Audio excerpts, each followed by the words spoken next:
ব্যবসায়ী নেতা ও পত্রিকার সম্পাদকদের সাথে প্রধান উপদেষ্টার আলাদা বৈঠক, শিল্প কারখানার নিরাপত্তা ও গণমাধ্যমের পূর্ণ স্বাধীনতার আহ্বান। সাংবাদিকদের ব্যাপারে যে এরকম যত্রতত্র খুনের মামলা হচ্ছে এটা যেন বন্ধ হয় এবং এই ব্যাপারে সরকার যেন সুস্পষ্ট একটা অবস্থান নেন। কারা এটা করতেছে, এটা এমনও হতে পারে যে এই সরকারকে একটু ব্যতিব্যস্ত করার জন্য, বিব্রত করার জন্য কিছু লোক এটার পিছনে আসে, থাকতে পারে। আরব আমিরাতে বিক্ষোভের দায়ে কারাবন্দী ৫৭ প্রবাসী বাংলাদেশিকে মুক্তি দেওয়ার নির্দেশ, ডক্টর ইউনূসের অনুরোধে সাজা মওকুফ।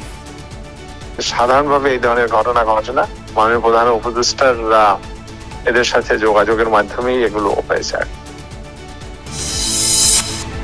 মানহানির ৫ মামলায় খালাস পেলেন বিএনপি চেয়ারপারসন খালেদা জিয়া। নাইকো দুর্নীতি মামলার শুনানি হবে ৮ সেপ্টেম্বর। বিজ্ঞ আদালত আজকে জনাব এসিএমএম মাহবুবুল আলম এবং আরেকজন এসিএম তোফাজ্জল হোসেন তারা ম্যাডামের ৫টি মামলায় তাকে খালাস দিয়েছেন। আয়নাঘরের ভয়াবহ বর্ণনা দিলেন অবসরপ্রাপ্ত ব্রিগেডিয়ার জেনারেল আজমি। ক্রসফায়ারের আতঙ্কে কাটত প্রতিটি ক্ষণ। যারা আমার উপরে জুলুম করছে তাদের বিরুদ্ধে আমি সরকারের কাছে বিচার চাই, আপনাদের কাছে বিচার চাই, আপনারা এদেরকে খুঁজে বের করুন। নির্মোহ তদন্ত হলে বিডিআর হত্যাকাণ্ডে নিহতের সংখ্যা বাড়তে পারে, মনে করেন মেজর হাফিজ। নত যেন দেশ তৈরি করতে ষড়যন্ত্র করে হাসিনা সরকার। এই বিদ্রোহ দমন করার জন্য সেই অফিসার বা সদস্য কোনো কার্যকর পদক্ষেপ না নেন তাহলে তাকেও এই বিদ্রোহের অ্যাকমপ্লিস হিসাবে ধারণা করে নেওয়া হবে। ভোরে রাজধানীতে মুষলধারে বৃষ্টি, বিভিন্ন সড়কে দেখা দিয়েছে জলাবদ্ধতা, তীব্র যানজটে ভোগান্তিতে রাজধানীবাসী। সড়ক থেকে শুরু হয়েছে একবারে পুরো মোয়াখালী পর্যন্ত এটা পুরো যান, কয়েকবার বৃষ্টি হলেই পানি হয়ে যায়। তাছাড়া এইদিকেও আপনার ওইখান থেকে শুরু হয়, কারণ এই জন্য একদম পুরো প্লাবিত হয়ে যায়। এটার জন্য আমরা অনেক ভোগান্তি মুক্ত হই।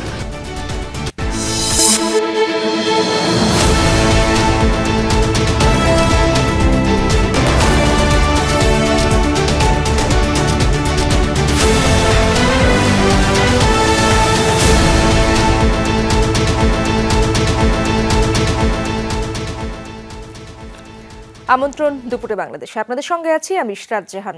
এতক্ষণ শিরোনাম দেখছিলেন।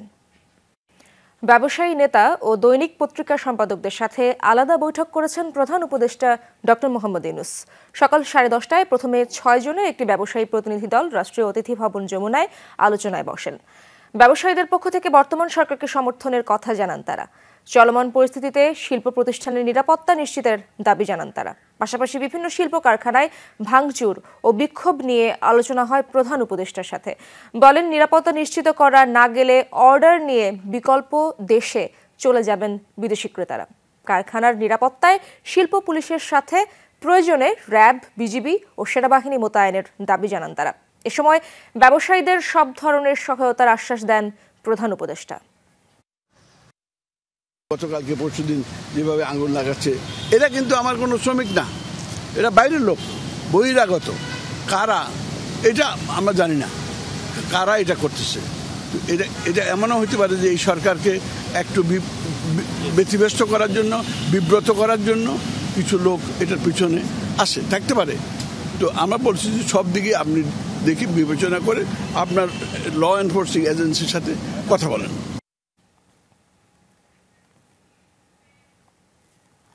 পরে দুপুরে সংবাদপত্রের সম্পাদকদের সাথে বৈঠক করেন প্রধান উপদেষ্টা। এ সময় সাংবাদিকদের বিরুদ্ধে হওয়া মামলা প্রসঙ্গে আলোচনা হয়। পাশাপাশি সংবিধান পরিবর্তন, স্থানীয় সরকার নির্বাচন কমিশন সংস্কার সহ বেশ কিছু প্রস্তাব দেন সম্পাদকরা।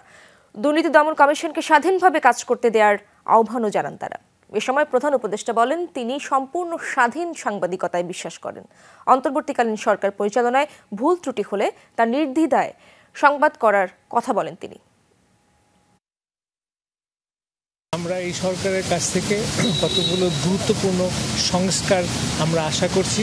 সেই সংস্কারের মধ্যে সংবিধান পরিবর্তন, তারপরে আমরা বলেছি লোকাল গভর্নমেন্টকে স্ট্রেংথেন করা, তারপরে আমরা বিভিন্ন যে স্বায়ত্তশাসিত সংস্থাগুলো আছে, anti corruption commission, human rights commission, election commission, এগুলো রিফর্ম করে তারা যেন ভবিষ্যতের সমস্ত নির্বাচন সত্যিকার অর্থে জাতির এবং ভোটারদের চিন্তার প্রতিফলন ঘটান, এরকম একটা সংস্থা চাই। বৈষম্য বিরোধী ছাত্র আন্দোলনের প্রতি সমর্থন জানিয়ে সংযুক্ত আরব আমিরাতে বিক্ষোভ করার দায়ে গ্রেফতার ৫৭ বাংলাদেশিকে মুক্তির নির্দেশ দেওয়া হয়েছে। প্রবাসীদের শাস্তি মওকুফের এই নির্দেশ দেন দেশটির প্রেসিডেন্ট শেখ মোহাম্মদ বিন জায়েদ আল নাহিয়ান। শাস্তি মওকুফ কার্যকর হওয়ার পর তাদের দেশে ফেরত পাঠানো হবে। গেল জুলাইয়ে আরব আমিরাতের বিভিন্ন স্থানে ওই প্রতিবাদ কর্মসূচি হয়। দেশটিতে বিক্ষোভ সমাবেশ নিষিদ্ধ হওয়ায় যাবজ্জীবন বিভিন্ন মেয়াদে সাজা হয় ৫৭ প্রবাসী বাংলাদেশির। রাজনৈতিক পট পরিবর্তনের পর দাবি ওঠে এসব প্রবাসীকে মুক্তি দেওয়ার। ইউএইতে নিযুক্ত বাংলাদেশের রাষ্ট্রদূত জানান, দায়িত্ব নেওয়ার পর দেশটির প্রেসিডেন্টের সাথে ফোনালাপ করেন প্রধান উপদেষ্টা ডক্টর মোহাম্মদ ইউনূস। সে সময় আটক বাংলাদেশিদের মুক্তি দেওয়ার আহ্বান জানান তিনি। টেলিফোন আলাপের পরিপ্রেক্ষিতে এবং আমাদের দূতাবাসের সেই 22 জুলাই থেকে এই প্রসেসটার মধ্যে ছিলাম। আল্লাহর কাছে শুকর করা দরকার যে এবং এদেশের সরকারকে আপনারা যদি বলেনও ধন্যবাদ জ্ঞাপন করে বলেন যে এদেশের রাষ্ট্রপ্রধান এটা নর্মালি সাধারণভাবে এই ধরনের ঘটনা ঘটে না। এটি আমাদের প্রধান যিনি উপদেষ্টা আছেন, মাননীয় প্রধান উপদেষ্টার এদের সাথে যোগাযোগের মাধ্যমেই এগুলো হয়েছে। ঠিক আছে। 5 মামলা থেকে খালাস পেয়েছেন সাবেক প্রধানমন্ত্রী ও বিএনপি চেয়ারপারসন খালেদা জিয়া। এর মধ্যে 2টো মামলা জন্মদিন পালন ও মুক্তিযোদ্ধাদের কটূক্তি করার অভিযোগে করা, বাকি 3টি মানহানির অভিযোগ করা। সিএমএম আদালতের বিচারক খালাসের আদেশ দেন। মঙ্গলবার সকালে চিফ মেট্রোপলিটন ম্যাজিস্ট্রেট কোর্টে ভুয়া জন্মদিন পালন সহ মানহানির 5 মামলায় খালেদা জিয়ার খালাস চেয়ে আবেদন করেন তার আইনজীবী মাসুদ আহমেদ তালুকদার। পরে তিনি নিজেই গণমাধ্যমকে রায়ের তথ্য তুলে ধরেন। বলেন, 4 বছর আগে মামলার বাদী বাংলাদেশ জননেত্রী পরিষদের সভাপতি এবি সিদ্দিকী মৃত্যুবরণ করেছে। ভুয়া এসব মামলা থেকে খালাস পেয়েছেন খালেদা জিয়া। আওয়ামী লীগের আমলে ম্যাডাম খালেদা জিয়ার বিরুদ্ধে কোনো মামলা করার জন্য কোনো স্যাংশনের প্রয়োজন হতো না। আমরা আদালতে যখন বলতাম তখন ওই সমস্ত স্যাংশন ব্যাকডেটে সরকার দিয়ে দিতেন। সরকারের পৃষ্ঠপোষকতা থাকতো, মামলা চলমান ছিল। আজকে দীর্ঘদিন পর আদালতের কাছে আমরা বিষয়টা লিখিতভাবে অবহিত করেছি। বিজ্ঞ আদালত আজকে জনাব এসিএমএম মাহবুবুল আলম এবং আরেকজন এসিএম তোফাজ্জল হোসেন, তারা ম্যাডামের 5টি মামলায় তাকে খালাস দিয়েছেন। এছাড়া সাক্ষী উপস্থিত না হওয়ায় খালেদা জিয়ার নাইকো দুর্নীতি মামলার শুনানি 8 সেপ্টেম্বর পর্যন্ত পিছিয়েছে আদালত। আমরা আজকে আদালতে বলেছিলাম, যেহেতু মামলাটি সাক্ষ্য আসে নাই, রাষ্ট্রপক্ষ 3 তারিখ যেহেতু সাক্ষী আসে নাই, সেহেতু আমরা বলেছি মামলাটির যেহেতু কোনো মেরিট নাই, আমরা মামলাটি ক্লোজ চেয়েছিলাম, যে মামলার কার্যক্রম শেষ করার জন্য বলেছি কোর্টকে। কোর্ট বলেছে যদি সাক্ষী না আসে নেক্সট ডেট 8-9 তারিখে সাক্ষী না আসলে মামলার কার্যক্রম শেষ করে মামলা আর্গুমেন্টে চলে যাবে।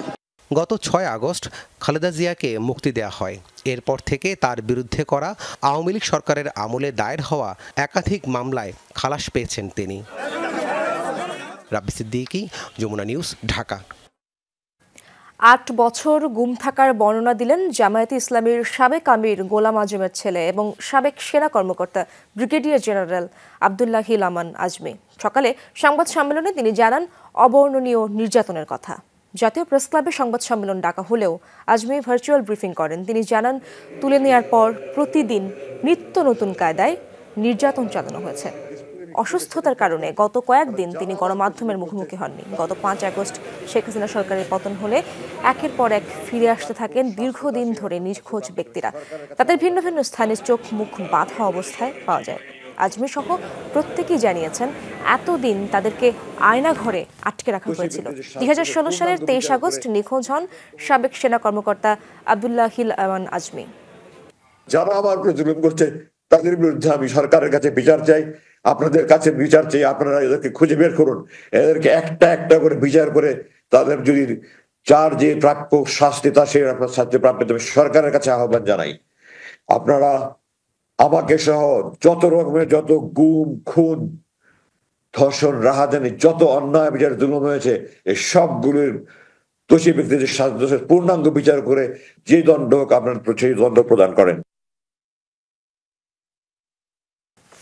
আজ মধ্যরাত থেকে অবৈধ অস্ত্র উদ্ধারে যৌথ বাহিনীর অভিযান শুরু করা হবে বলে জানিয়েছেন স্বরাষ্ট্র উপদেষ্টা লেফটেন্যান্ট জেনারেল অবসরপ্রাপ্ত মোহাম্মদ জাহাঙ্গীর আলম চৌধুরী। দুপুরে সচিবালয়ে আয়োজিত ব্রিফিংয়ে এই কথা জানান তিনি। বলেন, এই অভিযানে সব গডফাদারদের আটক করা হবে। এই অভিযান মাদক নিয়ন্ত্রণে গুরুত্বপূর্ণ ভূমিকা রাখবে বলে জানান তিনি। স্বরাষ্ট্র উপদেষ্টা বলেন, হিন্দু ধর্মাবলম্বীদের দুর্গাপূজা ভালোভাবে সম্পন্ন করতে ব্যবস্থা নেওয়া হচ্ছে। আইন শৃঙ্খলা বাহিনীকে পূজা উপলক্ষে ঢেলে সাজানো হবে বলে জানান তিনি। আগামীকাল রাত 12টা থেকে আমাদের যৌথ বাহিনীর অপারেশন শুরু হবে হাতিয়ার কালেকশনের জন্য। আমি এই ব্যাপারেও আপনাদেরও সহযোগিতা চাচ্ছি। এই মাদক নিয়ন্ত্রণটা আমাদের জন্য খুবই জরুরি। এই জন্য আমরা বিভিন্ন ধরনের পদক্ষেপ নিতে যাচ্ছি যেন এটা নিয়ন্ত্রণের ভিতরে চলে আসে এবং মাদকের গডফাদারদের যেন আমরা আইনের আওতায় আনতে পারি। চলতি মাসেই ঢাকা আসছেন দক্ষিণ এশিয়া বিষয়ক মার্কিন সহকারী পররাষ্ট্রমন্ত্রী ডোনাল্ড লু। দিনক্ষণ ঠিক না হলেও সেপ্টেম্বরের মাঝামাঝি সময় তিনি আসতে পারেন। ডক্টর মোহাম্মদ ইউনূসের অন্তর্বর্তীকালীন সরকার দায়িত্ব নেওয়ার পর এটি হতে যাচ্ছে মার্কিন সরকারের প্রথম কোনো প্রতিনিধি দলের ঢাকা সফর। এই প্রতিনিধি দলের নেতৃত্ব দেবেন দেশটির রাজস্ব ও অর্থ দপ্তরের সহকারী আন্ডার সেক্রেটারি ব্রেন্ট নেইম্যান। সফরকালে প্রধান উপদেষ্টা, পররাষ্ট্র উপদেষ্টা এবং অর্থ উপদেষ্টা ছাড়াও ছাত্র আন্দোলনের নেতৃবৃন্দ এবং সুশীল সমাজের প্রতিনিধিদের সাথে বৈঠক করবেন তারা। শেখ হাসিনা, আওয়ামী লীগ ও পার্শ্ববর্তী দেশের যোগসাজশে পরিকল্পিতভাবে বিডিআর হত্যাকাণ্ড সংঘটিত হয়েছে দাবি করে এই ঘটনা পুনঃ তদন্তপূর্বক সুষ্ঠু বিচারের দাবি জানিয়েছে বিএনপি। দুপুরে রাজধানীর গুলশানে বিএনপি চেয়ারপারসন কার্যালয়ে সংবাদ করে দলটি জানায়, দেশপ্রেমিক সেনাবাহিনীর নৈতিকতা ভেঙে দিতে এবং দেশকে একটি ব্যর্থ ও নতজানু রাষ্ট্রে পরিণত করতেই এই হত্যাকাণ্ড ঘটানো হয়েছিল। সুষ্ঠু বিচারে নিশ্চিতে একটি স্বাধীন তদন্ত কমিশনের দাবিও জানায় বিএনপি। ঢাকার পিলখানায় বিডিআর সদর দপ্তরে ঘটে দেশের ইতিহাসে নারকীয় এক হত্যাকাণ্ড, যেখানে বাহিনীটিতে কর্মরত 57 জন সেনা কর্মকর্তা সহ মোট 74 জন নিহত হন। মঙ্গলবার দুপুরে গুলশানে বিএনপি চেয়ারপারসনের কার্যালয়ে সংবাদ সম্মেলন করে বিডিআর হত্যাকাণ্ডের পুনর্তদন্ত শেষে সুষ্ঠু বিচারের দাবি জানায় দলটি। দেশপ্রেমিক সেনাবাহিনীর মেরুদণ্ড ও নৈতিক বল ভেঙে দেওয়ার জন্যে এবং জাতীয় নিরাপত্তা এবং সার্বভৌমত্বকে মারাত্মক ঝুঁকিতে ফেলে বাংলাদেশকে একটি ব্যর্থ, অকার্যকর, নতজানু রাষ্ট্রে পরিণত করার জন্যই এই হত্যাকাণ্ড সংগঠিত করা হয়েছিল। অভিযোগ করা হয়, সাবেক প্রধানমন্ত্রী শেখ হাসিনা, তার দল আওয়ামী লীগ ও পাশের দেশের যোগসাজশে এই নৃশংস হত্যাকাণ্ড হয়েছে। যে ক্রুশিয়াল টাইমে অপারেশন করলে প্রাণসমূহ রক্ষা করা যেত, এইভাবেই তিনি এই উদ্দেশ্যমূলকভাবে এটিকে নষ্ট করেন। এই হত্যাকাণ্ড যারা ঘটিয়েছে তারা প্রথম দিকে কিছুটা আতঙ্কিত ছিল সেনা অভিযানের ভয়ে, কিন্তু প্রধানমন্ত্রী শেখ হাসিনা যখন তাদেরকে যমুনাতে ডাকেন, ডেকে শেরাটন থেকে খাবার দিয়ে আপ্যায়ন করেন এবং সাথে সাথে অতি অল্প সময়ের মধ্যে একটা সাধারণ ক্ষমা ঘোষণা করেন এবং পৃথিবীর ইতিহাসে যেটি নাই। বিডিআর হত্যাকাণ্ডের সুষ্ঠু বিচার নিশ্চিতে বর্তমান স্বরাষ্ট্র উপদেষ্টার উদ্যোগকে স্বাগত জানিয়ে সেই সময় তার নেতৃত্বে করা সেনাবাহিনীর তদন্ত কমিটির প্রতিবেদন জাতির সামনে প্রকাশের আহ্বানও জানানো হয় সংবাদ সম্মেলন থেকে। আশা করব বর্তমান সরকার নির্মোহভাবে, নিরপেক্ষভাবে এই ঘটনার তদন্ত করবেন এবং পুনর্বিচারের কাজ দ্রুত শুরু করবেন। তাজনুর ইসলাম, যমুনা নিউজ, ঢাকা। মোহাম্মদপুরের নিজ ঘরেই ছিলেন দুই বোন মুমতাহিনা আর আয়েশা। 19 জুলাই একটি গুলি এসে বিদ্ধ করে দুই বোনকে। মুমতাহিনা নাজের পায়ে করা হয়েছে কয়েকটি অপারেশন, কিন্তু চিকিৎসকরা বলছেন পুরোপুরি সুস্থ হতে লাগবে অনেক সময়। তাদের পরিবারের চাওয়া আহতদের তালিকা হোক, সবাই জানুক আন্দোলনে কত মানুষের কত ত্যাগ। বিস্তারিত জানাচ্ছেন সহকর্মী লামিয়া তিথি, ক্যামেরায় ছিলেন তানভীর মোর্শেদ। 19 জুলাই রাজধানীর মোহাম্মদপুর, আশেপাশে শুধু সাউন্ড গ্রেনেড, বিস্ফোরণ আর গুলির শব্দ। বসিলায় ওয়েস্ট ধানমন্ডি হাউজিং এর বাসার 9 তলায় শোবার ঘরে দাঁড়িয়ে খালার সাথে কথা বলার সময় হঠাৎ একটি গুলি এসে লাগে মুমতাহিনার পায়ে। একই গুলিতে আহত হন খালাতো বোন আয়েশা। হঠাৎ করে আমি পড়ে গিয়েছিলাম, আমার বোনও সাথে সাথে পড়ে গিয়েছিল। যেই মুহূর্তে আমার মাথায় এসেছে যে জিনিসটা গুলি হয়েছে, তখনই আমি বলছিলাম যে গুলি লেগেছে। তখনও দেখছি যে খালামণি আয়েশার পায়ের বাধা, ওড়না বাঁধার চেষ্টা করছে। তখন আমি বলছিলাম যে খালামণি, এই ঘরে থেকে এই কাজটা করা উচিত হবে না, চলেন দ্রুত আমরা অন্য ঘরে যাই। গুলিটি মুমতাহিনার ডান পায়ে আঁচড় কেটে বাম পায়ে হাঁটুর এক পাশ দিয়ে ঢুকে আরেক পাশ দিয়ে বের হয়ে যায়। তারপর পাশে দাঁড়ানো খালাতো বোন আয়েশার পায়ে গিয়ে লাগে। এই একটি গুলি মুমতাহিনার বাম পায়ের হাঁটুর হাড় কয়েক টুকরো করে দেয় আর আয়েশার ডান পায়ের হাঁটুর নিচের অংশের হাড় ভেঙে দেয়। আরো সময় নেওয়া হলো, প্রতিবেশীরা আসলো, ডাক্তাররা পর্যবেক্ষণ করলো, এই পা ছুঁয়ে এই পা ভেদ করে চলে গিয়েছে, তারপর আবার ওর পায়ে বিঁধে রয়েছে। একটা গুলিতেই আর কি আমরা দুজন আহত হয়েছি। 25 দিন পঙ্গু হাসপাতালে চিকিৎসা নিয়ে বাসায় ফেরেন 11 আগস্ট, কিন্তু এখনো কারো সহায়তা ছাড়া নিজে উঠতে বা বসতে পারেন না। বিছানাতেই কাটছে তার দিন রাত। 1.5 মাস একটানা বিছানায় রয়ে গেলাম আমি। সবাইকে দেখলাম আর মনে হলো সবাই তো সবার মতন চলছে, কেবল আমি বিছানায় বন্দি। ট্রমায় কাটছে আয়েশার দিন, এখনো বারান্দায় যেতে ভয় পায় সে। আমি একটু শকড ছিলাম আর একটু খুশি ছিলাম যে আমার পায়ে থেকে আর বুলেট নাই, আমি একটু সুস্থ হয়ে যেতে পারবো। কিন্তু আমি আর শকড ছিলাম আর রাগও ছিলাম যে আমার পায়ে কেন বুলেট ঢুকছে। একটু বড় ছিল বুলেট, আর গোল্ডেন ব্রাউন কালার ছিল। সেদিনের বিভৎস স্মৃতিগুলো ভুলতে পারছে না মুমতাহিনার মা। গুলি লাগার পরে 2 মেয়েকে হাসপাতালে নেওয়া ছিল এক অন্য যুদ্ধ। যতক্ষণ পর্যন্ত অ্যাম্বুলেন্স পাইতেছিলাম না, ততক্ষণ পর্যন্ত মানে মানসিকভাবে মানে কি অবস্থাতে ছিলাম ব্যাখ্যা করার অবকাশ ব্যাখ্যা করতে পারতেছি না। অ্যাম্বুলেন্স পাওয়ার পরে মনে হলো যে অনেক কিছু পাইছি, এমন একটা কিছু হয়তো হবে। সে তো বারান্দাতে ছিল না, সে বেডরুমে ছিল। তার একটা গুলিতে 2টা বোন, আর যদি আর ওই 2 বোন না থাকতো, আমার বোন নামাজ পড়তেছিল, ওর মাথার এদিক দিয়ে ঢুকে ওই দিক দিয়ে বের হয়ে যেত। আমি তো সেই দৃশ্যগুলো ভুলতে পারি না। ভিকারুন্নেসা নূন স্কুল অ্যান্ড কলেজের বেইলি রোড শাখার এইচএসসির পরীক্ষার্থী মুমতাহিনা নাজ ও একই স্কুলের ধানমন্ডি শাখার 6ষ্ঠ শ্রেণীর শিক্ষার্থী মহসিনা আফনান আয়েশা, তাদের মায়েরা চান তালিকা হোক আন্দোলনে আহতদের, তারা যেন পায় রাষ্ট্রের সেবা। যারা আসলে গুলিবিদ্ধ, যারা আসলে নিহত, যারা আসলে নিখোঁজ, তাদের জন্য একটা অবশ্যই তালিকা করা হোক। লামিয়া তিথি, যমুনা নিউজ, ঢাকা। সচিবালয়ে দুর্যোগ ব্যবস্থাপনা ও ত্রাণ মন্ত্রণালয়ের উপদেষ্টা ফারুকী আজম কথা বলছেন, সরাসরি চলে যাচ্ছি তার বক্তব্যে। সার্বিক বীক্ষণ হলো এটা যে আমরা একটা পরিবর্তিত একটা সময় যেন আমাদের কাছে আসছে, অতি আশাবাদী।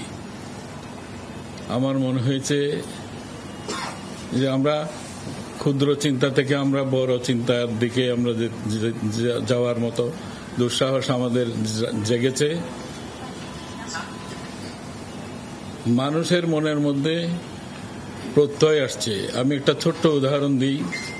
পরশুরামের মতো একটা দুর্যোগ মোকাবেলা করে সবচেয়ে দুর্যোগপূর্ণ এলাকা ছিল পরশুরাম ফেনীর। সেখানে স্বেচ্ছাসেবীরা নিজেরাই 5 কিলোমিটার রাস্তা নিজেরাই তৈরি করে দিয়েছে, সরকার যাইতে হয় নাই। মানুষের উদ্যমটাকে অনুধাবন করুন। আমি বলছি যে এটা অনন্য এক দৃষ্টান্ত। রাতের অন্ধকারে আমরা লক্ষ্মীপুর থেকে মাইজদি যাচ্ছিলাম। আমি জাস্ট শেয়ার করছি আপনাদেরকে আমার অভিজ্ঞতাগুলো। গাড়ি আমার অর্ধেক পানির নিচে, অর্ধেক চলছে। এমত অবস্থায় আমি দেখি একজন বর্ষাতে বৃষ্টি পড়ছিল, একটু রেইনকোট পরে আমাদেরকে পথ দেখিয়ে দিচ্ছিলেন। তো ওনাকে আমার কৌতূহল হলো বলেই আমি জানলার কাজ নামিয়ে জিজ্ঞেস করলাম যে আপনি কে? বলছে আমি কুয়েটের ছাত্র, খুলনা বিশ্ববিদ্যালয়, খুলনা থেকে আসছে। আমরা এখানে ওই যে ভাঙ্গা বিল্ডিংটা দেখছেন, এটা ছাদের উপরে আমরা আজকে 6 দিন ধরে আছি, 18 জন ছাত্র ছাত্রী। একটু ভাবা যায় এমন দুর্যোগপূর্ণ এলাকায় ঘোর গভীর অন্ধকার, ইলেকট্রিসিটি নাই, কোনো কিছুই নাই, সেখানে বন্যা ত্রাণের মানুষের ত্রাণ করবার জন্য এই সমস্ত ছাত্ররা থাকছে এবং মানুষকে সহায়তা দিচ্ছে।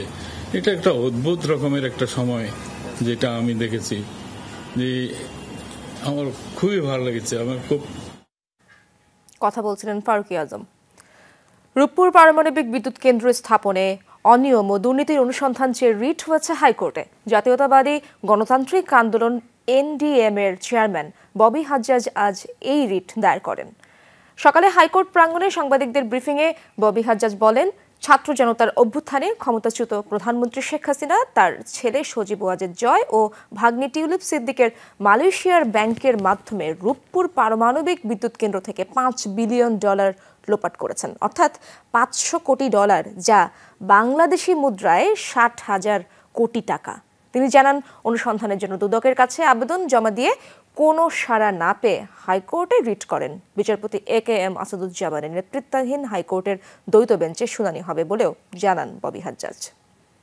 যে $5 বিলিয়ন এখান থেকে চুরি হয়েছে, পাচার হয়েছে এবং করেছে শেখ হাসিনা এবং তার পরিবারবর্গ, সজীব ওয়াজেদ জয়, শেখ রেহানা এবং টিউলিপ সিদ্দিকি, এইটার সঠিক বিচার এবং তদন্ত চেয়ে অ্যান্টি কারাপশন কমিশন যেন এটা সঠিক তদন্ত করে এবং তদন্ত রিপোর্ট মহামান্য হাইকোর্টকে প্রেজেন্ট করে এবং সেটার প্রেক্ষিতে যেন মহামান্য হাইকোর্ট বিচার করতে পারেন, সেই রিলেটেড আজকে আমরা একটা রিট দায়ের করেছি। রাজধানীতে ভোরে মুষলধারে বৃষ্টি হয়েছে, ফলে অলিগলি এবং নিচু এলাকায় জলাবদ্ধতারও সৃষ্টি হয়। ভোগান্তিতে পড়েছেন অফিসগামী মানুষ ও শিক্ষার্থীরা। ভোরবেলা থেকে ভারী বৃষ্টি হওয়ায় রাজধানীর মিরপুর 10, বাড়িধারা, গুলশান, বনানী, মোহাম্মদপুর, ধানমন্ডি 27 সহ বিভিন্ন এলাকায় পানি জমেছে। এতে সকালে কর্মস্থল, স্কুল ও বিভিন্ন প্রয়োজনে যারা রাস্তায় বের হয়েছেন তাদের ভোগান্তিতে পড়তে হয়েছে। জলাবদ্ধতার কারণে অনেক স্থানে সড়কে বিকল হয়ে যায় সিএনজি, অটোরিকশা সহ বিভিন্ন গণপরিবহন। এর আগে আবহাওয়া পূর্বাভাসে মঙ্গলবার সারা দেশে বৃষ্টির কথা জানানো হয়েছিল। বিশ্বরোড থেকে শুরু হয়েছে একবারে পুরো মোয়াখালী পর্যন্ত, এটা পুরো যান। রাস্তাতে অনেক পানি, অফিসে অনেক দেরি হয়েছে। বাসে দাঁড়ায় রয়েছে 1 ঘন্টা বিশ্বরোডের এই জায়গায়। এই মাছরাঙ্গা ওই পাশে থেমে গেছে, অনেক জ্যাম। আগামীকাল থেকে আউটডোর সেবা, রুটিন অপারেশন সহ স্বাভাবিক কার্যক্রমে ফিরবে ঢাকা মেডিকেল কলেজ হাসপাতাল। দুদিন বিরতির পর মঙ্গলবার সকাল 10টা থেকে দুপুর 1টা পর্যন্ত হাসপাতালের আউটডোর সেবা দেওয়া হচ্ছে। তবে নিয়মিত অপারেশন সহ কিছু কার্যক্রম এখনও শুরু হয়নি। সরকারের কাছে চিকিৎসক, নার্স, সুরক্ষা আইন এবং স্বাস্থ্য পুলিশ গঠনের দাবি জানিয়েছেন আন্দোলনকারীরা। চিকিৎসকদের উপর হামলার ঘটনার সূত্রপাত যেখান থেকে, সেই জরুরি বিভাগে মঙ্গলবার সকাল থেকেই কঠোর নিরাপত্তা ব্যবস্থা। মূল ফটকে সেনাবাহিনীর সাজো আজান, ঢোকার মুখেও সেনা, বিজিবি, পুলিশের সতর্ক পাহারা। হাসপাতালের ভেতরেও নিরাপত্তা কড়া। চিকিৎসকরা রোগীদের সেবা দিচ্ছেন। সবকিছু ঠিক মতো নেই ভাই, আল্লাহর রহমত। আমার রোগী অপারেশন হয়েছে আজকে, মাশাআল্লাহ ভালো। ওষুধ লেখা দিয়েছে, ওষুধ নিতে বলছে। সকাল 10টা থেকে রোগী দেখা শুরু হয় আউটডোরে। যেসব রোগীরা সোমবার সেবা পাননি তারা এসেছেন সেবা নিতে।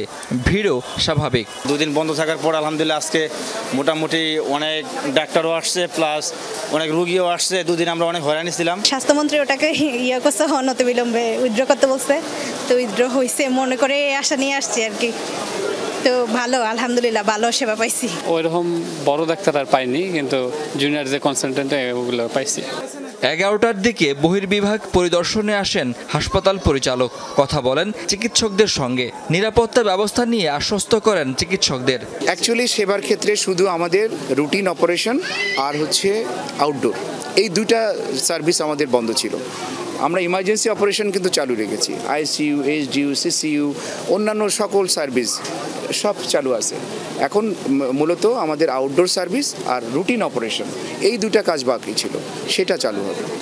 মঙ্গলবার বহির্বিভাগ চালু হলেও এখনও হাসপাতালের সব সেবা পুরোদমে চালু হয়নি। আন্দোলনকারী চিকিৎসকদের দাবি, সুরক্ষা আইন এবং স্বাস্থ্য পুলিশ গঠন করা হোক। আমরা আশ্বস্ত এবং আমরা আপনাদের মাধ্যমে আমরা তাদের কাছ থেকে একটা জাস্ট ভিজিবল একটা অগ্রগতি আমরা দেখতে চাই এবং আমরা আগামীকালকে থেকেই পুরোপুরি সবকিছু স্বাভাবিক কার্যক্রমে ফিরে যেতে চাই। স্বাস্থ্য পুলিশ, এটা আমাদের অধিদপ্তরেরও দাবি এবং অবশ্যই চিকিৎসকের মতামতের প্রতি শ্রদ্ধা রেখে বলতে পারি যে অধিদপ্তর থেকে ওই প্রস্তাবনা আমরা অবশ্যই মন্ত্রণালয়ে দিব। গত শনিবার ঢাকা মেডিকেলে চিকিৎসকদের উপর হামলার ঘটনায় কর্মবিরতিতে ছিলেন চিকিৎসকরা। শাকিল হাসান, যমুনা নিউজ, ঢাকা। প্রতি বছরই আয় ও সম্পদের হিসাব দিতে হবে সরকারি কর্মকর্তা কর্মচারীদের। সম্প্রতি এমনই এক নির্দেশনা দেওয়া হয় সরকারের পক্ষ থেকে। আগে 5 বছর পর পর হিসাব বিবরণী দেওয়ার কথা থাকলেও তা মানত না কেউই। তবে অন্তর্বর্তীকালীন সরকারের এই নির্দেশনাকে সাধুবাদ জানিয়েছেন সরকারি চাকরিজীবীদের অনেকেই। শুধু হিসাব দেই নয়, বরং তা জনসম্মুখে প্রকাশ করার দাবিও সুশীল সমাজের। সরকারি কর্মচারী আচরণ বিধিমালা 1979 অনুযায়ী সরকারি চাকরিজীবীদের প্রতি 5 বছর পর পর সম্পদের হিসাব বিবরণী সংশ্লিষ্ট কর্তৃপক্ষের মাধ্যমে জমা দিতে হবে। দুর্নীতি রোধ ও চাকরিজীবীদের জবাবদিহিতা নিশ্চিত করতে এমন নিয়ম, কিন্তু এটি মানা হয় না বললেই চলে। অন্তর্বর্তীকালীন সরকারের সিদ্ধান্ত অনুযায়ী এখন থেকে সব সরকারি কর্মকর্তা কর্মচারীকে প্রতি বছর আয় ও সম্পদের হিসাব দিতে হবে। বিষয়টিকে স্বাগত জানিয়েছেন সরকারি চাকরিজীবীদের অনেকেই। কোন প্রক্রিয়ায় বা কিভাবে হিসাব বিবরণী জমা দিতে হবে সেটি জানার অপেক্ষায় তারা। এবং তাদের স্ত্রী সন্তানদের সম্পদ সংক্রান্ত যে তথ্য দিয়ে চাওয়া হয়েছে, সেটা আমাদের যে ধরনের ইনস্ট্রাকশন পাবো আমরা সেইভাবে এটা দেওয়া হবে। সম্পদের যদি সুষ্ঠুভাবে তথ্যগুলো আমরা সুন্দরভাবে দিতে পারি, তাহলে আমার মনে হয় যে ভবিষ্যতে আমরা কর্মক্ষেত্র আরও সততার পরিচয় দিতে পারবো এবং সৎভাবে আমরা জীবনযাপন করতে পারবো। আমরা যে বেতনটা পাই সেই বেতনের সাথে যে আমাদের স্বচ্ছতা, আয় এবং ব্যয়ের সেটা প্রকাশ পাবে। পাশাপাশি আমরা আমাদের যারা সেবা প্রার্থী জনগণ, তাদের আমাদের প্রতি আস্থা বৃদ্ধি পাবে। সম্পদের হিসাব জমানোর পর তা যেন খতিয়েও দেখা হয়, এমন দাবিও জানিয়েছেন কর্মকর্তা কর্মচারীদের অনেকে। না হলে দুর্নীতি রোধ করা সম্ভব হবে না বলে মনে করেন তারা। পাশাপাশি রাজনীতিবিদ সহ অন্য পেশার মানুষের ক্ষেত্রেও এটা বাধ্যতামূলক করা উচিত বলে মত তাদের। শুধু সরকারি কর্মকর্তা নয়, ইভেন ব্যবসায়ী, তারপর হচ্ছে যে রাজনীতিবিদরা তো দেয়, আমি যেটা জানি আর কি, রাজনীতিবিদরা সবাই দেন না, দেন শুধুমাত্র যারা নির্বাচনকালীন সময়ে। আমার মনে হয় এটা সরকার খুব ভালো উদ্যোগ নিয়েছেন এবং এটা বাংলাদেশের প্রতিটা নাগরিকেরই সম্পদের হিসাব জমা দেওয়া উচিত। এক্ষেত্রে যে সম্পদের বিবরণীটা কি অ্যাকচুয়াল কিনা সেটি যেন দেখা হয়, সেটি করা হলেই মনে হয় এটা সবচেয়ে একটা কার্যকর একটা উদ্যোগ হবে।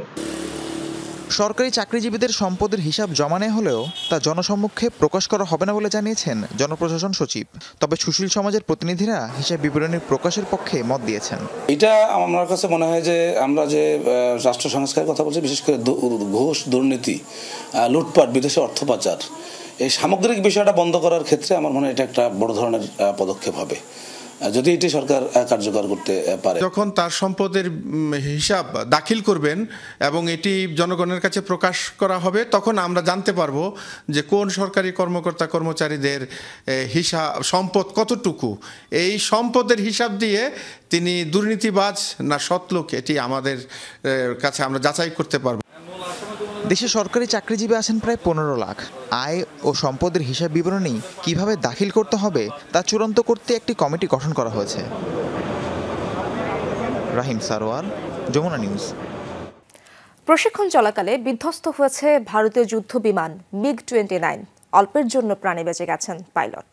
সোমবার রাতে রাজস্থানের বার্মারে হয় এই দুর্ঘটনা। নিয়মিত রাত্রিকালীন মহড়ায় অংশ নিয়েছিলেন পাইলট। হঠাৎ যান্ত্রিক ত্রুটি দেখা দেয় বিমানটিতে।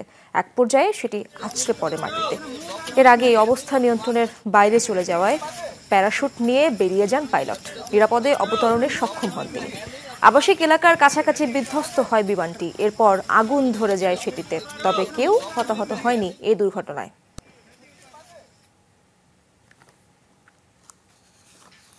বিচ্ছিন্নতাবাদীদের হামলাকে কেন্দ্র করে আবারও উত্তপ্ত ভারতের মণিপুর। গেল 2 দিন ধরে সশস্ত্র গোষ্ঠীদের সাথে নিরাপত্তা বাহিনীর সংঘর্ষে প্রাণ গেছে 2 জনের, আহত অন্তত 9। স্থানীয়দের ঘরবাড়ির পাশাপাশি নিরাপত্তা বাহিনীর একাধিক ঘাঁটিতেও হামলা চালানো হয়। কর্তৃপক্ষের অভিযোগ, ড্রোন সহ বিভিন্ন ধরনের ভারী অস্ত্র নিয়ে চালানো হয় হামলা। এই অবস্থায় আতঙ্কে স্থানীয় বাসিন্দারা। মাটিতে পড়ে আছে পোড়া টিনের খণ্ড, এখনো ছাই থেকে উঠছে ধোঁয়া। বিচ্ছিন্নতাবাদীদের হামলায় মণিপুরের কৌত্রুক গ্রাম যেন ধ্বংসস্তূপ। রোববার স্থানীয় সময় দুপুরে হঠাৎই শুরু হয় গোলাগুলি। স্থানীয়দের বাড়িঘর লক্ষ্য করে ছোড়া হয় ড্রোন। ঘটেছে হতাহতের ঘটনাও। রোববারের ঘটনার রেশ কাটতে না কাটতেই সোমবারও বিচ্ছিন্নতাবাদীদের ড্রোন হামলার শিকার হয় অঞ্চলটি। দ্বিতীয় দিন হামলার টার্গেট হয় পুলিশ ও অন্যান্য নিরাপত্তা বাহিনী। স্থানীয় গণমাধ্যমগুলোর তথ্য অনুযায়ী সিনাম গ্রামে পুলিশের একাধিক বাংকার ও ঘাঁটিতে বোমাবর্ষণ করেছে হামলাকারীরা। ধারণা করা হচ্ছে সশস্ত্র গোষ্ঠী কুকি এসব হামলা চালাচ্ছে। কৌত্রুকের বেশ কিছু জায়গায় ক্ষয়ক্ষতি হয়েছে। পরিস্থিতি নিয়ন্ত্রণে আনতে সব পদক্ষেপই নেওয়া হয়েছে। তবে নিরাপত্তা বাহিনীর ঘাঁটিতে হামলার পর আরও আতঙ্ক ছড়িয়েছে গ্রামবাসীর মধ্যে। তালিকাভুক্ত আদিবাসী গোষ্ঠীর মর্যাদা ও কোটা সুবিধা নিয়ে গত বছর থেকেই বিবাদ চলছে অঞ্চলটিতে বসবাসরত দুই গোষ্ঠী মেইতেই ও কুকির মধ্যে। এই ইস্যুতে চলমান দাঙ্গায় এ পর্যন্ত 2 শতাধিক প্রাণহানি ও 60,000-এর বেশি মানুষ বাস্তুচ্যুত হয়। ইফাতার খন্দকার, যমুনা নিউজ। গাজায় 6 ইসরায়েলি জিম্মি নিহতের ঘটনায় চাপ বাড়ছে প্রধানমন্ত্রী বেনিয়ামিন নেতানিয়াহুর উপর। যুদ্ধবিরতির মধ্য দিয়ে বন্দীদের ফিরিয়ে আনার দাবিতে আরও জোরালো হয়েছে বিক্ষোভ। মধ্যস্থতাকারীদের চূড়ান্ত প্রস্তাব তৈরির প্রক্রিয়া শেষ পর্যায়ে বলে জানিয়েছেন মার্কিন প্রেসিডেন্ট জো বাইডেন। নেতানিয়াহুর অবস্থান নিয়ে হতাশাও জানিয়েছেন তিনি। অভ্যন্তরীণ বা বিদেশি কোনো চাপেই নতি স্বীকার করবে না বলে হুঁশিয়ারি দিয়েছেন ইসরায়েলের প্রধানমন্ত্রী। গাজায় যুদ্ধবিরতি ও জিম্মি উদ্ধারের দাবিতে উত্তাল ইসরায়েল। রাজপথে হাজার হাজার মানুষের বিক্ষোভ, পুলিশের সাথে সংঘর্ষ, ধরপাকড়ের পরও মরিয়া আন্দোলনকারীরা। গাজায় 6 জিম্মির মরদেহ উদ্ধারের পর আরও তীব্র হয়েছে ইসরায়েলে 11 মাস ধরে চলমান আন্দোলন। জোরালো হয়েছে প্রধানমন্ত্রী বেনিয়ামিন নেতানিয়াহুর পদত্যাগের দাবিও। প্রশাসনের চাপও বাড়ছে ইসরায়েলি প্রধানমন্ত্রীর ওপর। তবে কোণঠাসা হয়েও অবস্থান থেকে নড়তে নারাজ তিনি। জিম্মি মৃত্যুর ঘটনায় দুঃখ প্রকাশ করলেও হামাসকে নির্মূলে গাজায় অভিযান চালিয়ে যাওয়ার ঘোষণা দিয়েছেন তিনি। তারা ঠান্ডা মাথায় জিম্মিদের হত্যা করেছে। গাজায় যুদ্ধ তখনই বন্ধ হবে যখন হামাসের হাতে সেখানকার শাসনভার থাকবে না। যেমন দ্বিতীয় বিশ্বযুদ্ধের শেষে নাৎসিদের ক্ষমতা থেকে সরিয়ে দেওয়া হয়েছিল। সামরিক ও রাজনৈতিক 2 ধরনের বিজয় প্রয়োজন। জিম্মিদের জীবিত ফিরিয়ে আনতে না পারার জন্য দুঃখিত। আমরা খুব কাছাকাছি ছিলাম, তবে সফল হতে পারিনি। যুদ্ধবিরতি ও জিম্মি মুক্তি ইস্যুতে চূড়ান্ত প্রস্তাব তৈরির কথা জানালেন মার্কিন প্রেসিডেন্ট জো বাইডেন। তবে এই ইস্যুতে নেতানিয়াহুর ভূমিকা নিয়ে সমালোচনাও করেন তিনি। আমরা এখনো আলোচনা করছি, বলা যায় মাঝ পর্যায়ে রয়েছি। নেতানিয়াহুর সাথে নয়, কাতার ও মিশরের প্রতিনিধিদের সাথে। চূড়ান্ত প্রস্তাব উত্থাপনের কাছাকাছি আমরা।